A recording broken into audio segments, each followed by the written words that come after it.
آج ہم drama serial من مست ملنگ کے بارے میں بات کریں گے۔ کچھ دن اکٹھے گزارنے کے بعد ریا سوچتی ہے مجھے کبیر کو یقین دلانا ہوگا کہ اب میں کبھی بھی کبیر کو چھوڑ کر نہیں جاؤں گی اور اپنی کچھ شرائط کبیر کو بتاؤں گی جس سے کبیر کو یقین ہو جائے گا کہ میں کبیر کو دھوکہ نہیں دوں گی۔ پھر ریا کبیر سے کہتی ہے میں تمہارے ساتھ رہنے کے لیے تیار ہوں، لیکن اس کے لیے تمہیں مجھے مکمل آزادی دینا ہوگی۔ میں جب چاہوں اپنے گھر جا سکتی ہوں اور جب بھی سکندر بھائی اور اسما آپی مجھ سے ملنا چاہیں وہ تمہارے گھر آ سکتے ہیں۔ ریا کی بات سن کر کبیر ریا سے کہتا ہے اگر اس بار پھر تم اپنی بہن کی باتوں میں آ کر مجھے چھوڑ گئی تو میں تمہارے گھر کو آگ لگا دوں گا اور خود اپنی بھی جان دے دوں گا۔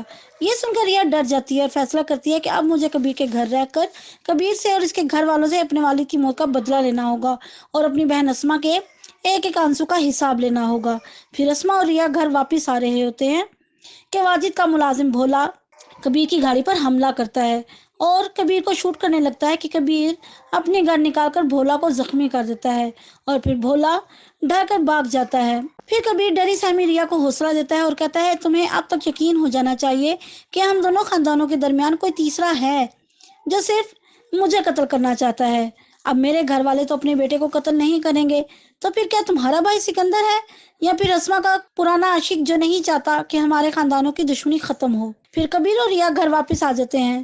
ابھی انہیں گھر واپس آئے ہوئے کچھ ہی دیر ہوتی ہے کہ سکندر اور اسما آ جاتے ہیں اور مبینہ سے کہتے ہیں ہماری بہن ریا کو ہم لینے آئے ہیں۔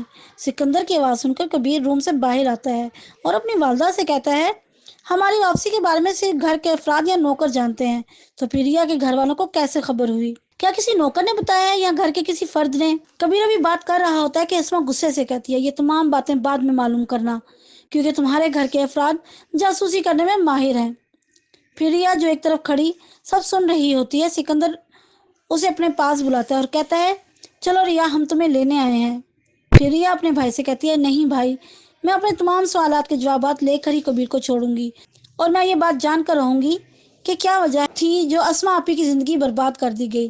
ریا کی بات سن کر اسما پریشان ہو جاتی ہے اور ریا سے کہتی ہے میری زندگی برباد ہو گئی لیکن اب میں تمہیں اس بات کی اجازت نہیں دوں گی کہ تم ان لوگوں کی خاطر اپنی زندگی برباد کرو۔